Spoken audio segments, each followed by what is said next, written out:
Исян Месис Дуслар, с вами программа Smalltalk, в которой мы изучаем популярные и порой необходимые фразы в переводе на татарский язык. Сегодняшний выпуск нашей передачи мы посвящаем золотой осени и занятиям, которым можно сейчас посвятить свое время. Мансу вакет. Наверное, так выразился бы Александр Пушкин, пребывая в Казани осенью. Итак, одно из самых популярных занятий в теплую погоду для любителей соцсетей — это, конечно же, фото-ясау. Делать фотографии. Фотографироваться по-татарски будет фотога төшу.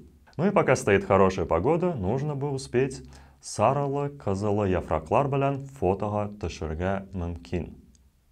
Секундочку вам поразмыслить, как же это перевести. И да, сфотографироваться в желто-красных листьях.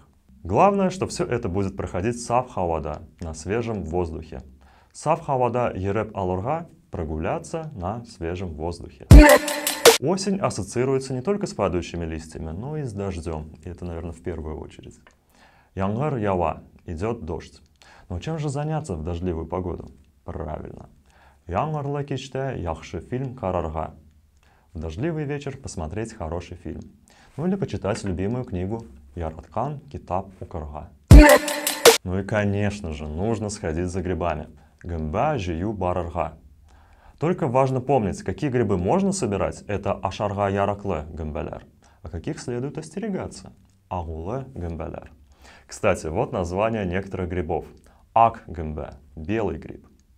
Каен гымбесе — подберезовик. Майлы гымбе — масленок.